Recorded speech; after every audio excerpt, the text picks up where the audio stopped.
2024 മലയാള cinema കാത്തിരിക്കുന്ന ചിത്രങ്ങളുടെ കൂട്ടത്തിൽ പെടുന്നതാണ് മമ്മൂട്ടി നായകനായി എത്തിയ ടർബോ എന്ന ചിത്രം. മധുര രാജ എന്ന ചിത്രത്തിന് ശേഷം വൈശാഖും മമ്മൂട്ടിയും വീണ്ടും ഒന്നിക്കുന്ന ചിത്രമാണ് ടർബോ.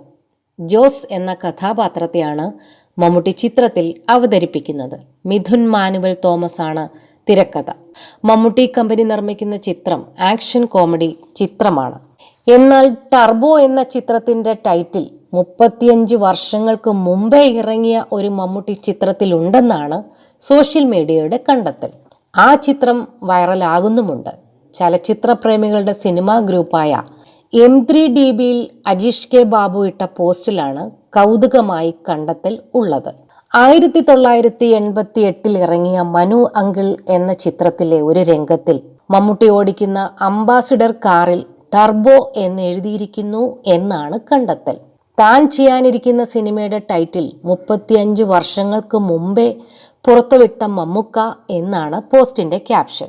ജൂബിലി പ്രൊഡക്ഷൻസിന്റെ ബാനറിൽ ജോയ് തോമസ് നിർമ്മിച്ച് ഡെന്നീസ് ജോസഫ് സംവിധാനം ചെയ്ത മലയാള ചലച്ചിത്രമാണ് മനു അങ്കിൾ. ഡെന്നീസ് ജോസഫിന്റെ കഥയ്ക്ക് ഷിബു ചക്രവർത്തിയാണ് തിരക്കഥയും സംഭാഷണവും എഴുതിയത്. ചിത്രം ദേശീയ പുരസ്കാരം അടക്കം നേടിയിരുന്നു. അതേസമയം മമ്മൂട്ടി നായകനായി എത്തുന്ന ടർബോയിൽ ഛായാഗ്രഹണം നിർവഹിക്കുന്നത് വിഷ്ണു ശർമ്മയാണ്. ടർബോയുടെ സംഗീത സംവിധാനം ജസ്റ്റിൻ വർഗീസ്. ടർബോ എന്ന പുതിയ ചിത്രത്തിന്റെ ചിത്രീകരണ തിരക്കിലാണ് മമ്മൂട്ടി.